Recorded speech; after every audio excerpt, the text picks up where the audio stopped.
Chers amis, dans la parasha de Bamidbar qui précède la fête de Shavuot, Akadosh Baruch Hu demande à Moshe de placer chaque tribu à une place particulière et de lui assigner un drapeau sur lequel il y aura un sigle qui représentera les atouts de cette tribu et le rôle qu'elle a joué dans le clan d'Israël, dans l'assemblée d'Israël. Le Midrash nous dit à ce propos, Vediglo alay ahava, c'est un pasuk de Shir HaShirim, Vediglo alay ahava, ça veut dire son drapeau est pour moi un signe d'amour. Qu'est-ce que ça veut dire?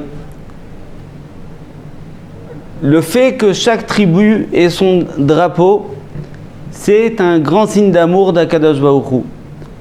Quand les Bnei Israël étaient au pied du Har Sinaï, ils ont vu tous les cieux s'ouvrir au moment de Matan Torah. Et ils ont vu les anges placés, chaque sorte d'ange placé en camp bien défini.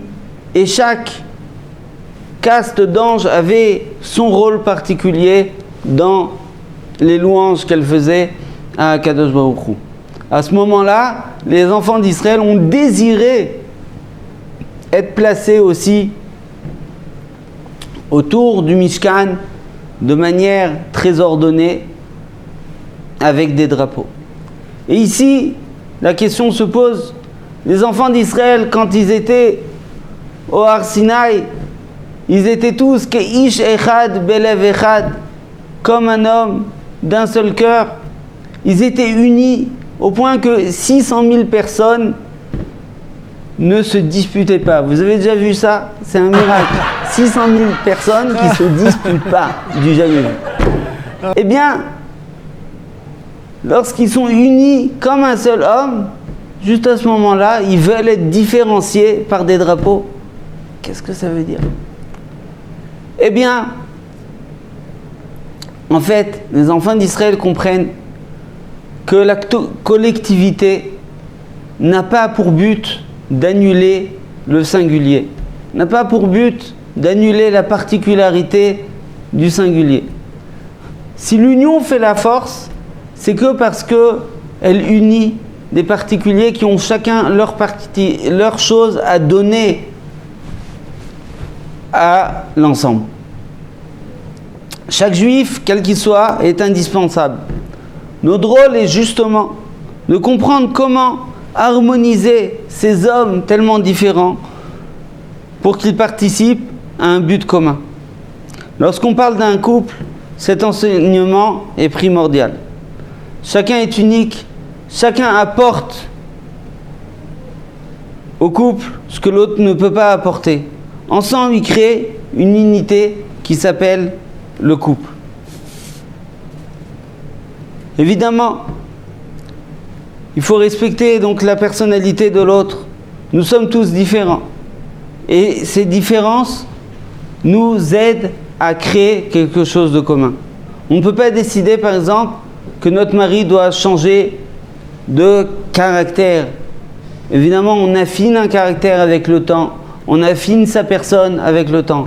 Mais s'il y a un trait de caractère qui est particulier à une personne, ce trait de caractère doit être mis dans le couple pour créer quelque chose ensemble. Par exemple, une femme a vu son père se lever toute sa vie honnête au lever du soleil pour faire la tfila. Elle voit son mari qui, oh mon Dieu, qui se lève et qui va prier au minyan de 8h du matin. Elle est affolée, mais mon mari n'est pas sérieux. Elle va essayer de le changer, de faire qu'il soit plus sérieux. Mais non, elle doit comprendre que chacun a son caractère, chacun a sa manière de vivre, chacun a sa manière de vivre à Kadosh Baruch Hu, chacun a sa manière de travailler. Si on comprend cela, alors nous ne formaterons pas l'autre, mais au contraire, nous affinerons nos caractères ensemble. La deuxième chose qu'on voit dans notre paracha, c'est que chacun a son rôle, chaque tribu a son rôle bien défini. C'est important à la maison d'avoir une division des tâches cohérente, que chacun ait son rôle, que chacun sache ce qu'il a à faire. À une époque, l'homme travaillait plus à l'extérieur, travaillait longtemps à la maison, revenait tard à la maison, et la femme restait à la maison, elle s'occupait de toute la maison, des enfants, et la division des rôles était relativement simple. Aujourd'hui, l'homme est beaucoup plus à la maison et la femme est aussi plus à l'extérieur, elle travaille. Et du coup, la division des rôles nécessite un travail d'éclaircissement qui n'est pas souvent simple. Évidemment, la responsabilité générale de l'homme reste dans la plupart des couples à l'extérieur, et dans la plupart des couples, évidemment, la femme est celle qui gère l'intérieur de la maison. Mais il faut beaucoup discuter. Combien l'homme doit être disponible pour la maison? Combien madame doit travailler? Combien l'homme étudie? Je pense que étudier, ça fait partie aussi, que l'homme étudie, ça fait partie aussi des rôles qu'il joue dans la maison, parce que l'étude de l'homme donne un rouach à la maison, l'étude de l'homme rejaillit sur toute la maison et sur toute l'éducation des enfants. Donc posez-vous ces questions à deux, en prenant compte de vos capacités, de vos ambitions et de vos forces. Discutez-en dans le calme. Si vous arrivez à vous mettre d'accord, vous avez gagné. N'essayez pas de vous comparer à d'autres couples. Chaque couple a sa cohérence. Chaque couple a sa manière de fonctionner. Chaque couple a ses capacités. Chaque homme a ses capacités. Chaque femme a ses capacités. Il y a des choses que moi j'aime faire et que mon ami n'aime pas faire. Si par exemple, pour l'homme, des fois il y a des hommes qui rentrent à la maison et puis on leur dit, ils ont décidé d'être 1 heure, de 7 à 8 heures, ils sont là à la maison pour aider, mais ils ne savent pas exactement comment faire, ils ne savent pas exactement comment se débrouiller, ils ne savent pas quoi faire. Eh bien, il y a des couples qui préfèrent que, par exemple, l'homme ait des rôles bien définis et des choses bien définies qu'il doit faire. Par exemple, il doit faire la vaisselle, il doit faire ou le ménage, ou bien, s'il préfère repasser, l'homme chanier, il faut que ce soit quelque chose de clair. Bien évidemment, une fois que ces choses-là sont clarifiées, il y a beaucoup de shalom qui vient dans la maison, mais ça ne suffit pas. Il est évident que ce qu'on a décidé lorsque nous étions un jeune couple n'est pas forcément valable lorsque on devient une famille avec 6 enfants et même avant. Il faut toujours réadapter en fonction des nouveaux besoins. Quand il y a une grossesse, alors il y a besoin de plus de travail à la maison et il faut toujours là être aux aguets et réadapter.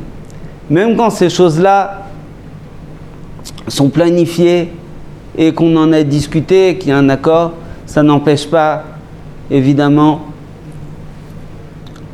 d'aider la personne, même si on ne sait pas notre rôle. On ne doit pas être carré. Si on voit que la personne en face, que notre conjoint croule sous le poids des tâches, ou bien que, par exemple, il vit une période particulièrement stressée par un examen, eh bien là, on peut changer, on peut faire des choses, même si ce n'est pas des choses qu'on a décidé ensemble. Il y a sur ça une histoire très intéressante. Rav Dov Yafé, Mashgiach Arichassim, au début de l'année, quand il a eu un petit bébé, eh bien, il avait une dispute avec sa femme. Sa femme pensait que c'est à elle de se lever la nuit quand le bébé pleure, parce que son mari étudie la Torah toute la journée et qu'il a besoin de force pour étudier la Torah et qu'elle ne veut pas le déranger, donc il doit dormir la nuit. Lui prétendait que non, au contraire, c'est à lui de se lever la nuit, que sa femme a déjà assez de travail dans la maison, que déjà elle se donne à fond pour son étude de la Torah, alors qu'au moins, lui, quand il est à la maison, que ce soit lui qui se lève. Et ils sont allés chez le Rav, et le Rav a dit, eh bien, une nuit c'est toi qui te lèves, et une nuit c'est toi qui te lèves. Et ils ont décidé que c'est comme ça, et la femme de Rav Dov Yafé raconte en rigolant que les nuits où Rav Dov Yafé devait se lever, eh bien, le bébé ne pleurait pas. En tout cas, vous avez compris, Alvaï, que nos disputes ressemblent à celles du Rav Dov Yafé et que nous sachions évidemment trouver exactement chacun notre rôle, chacun notre place dans la maison et grâce à nos différences, nous unir.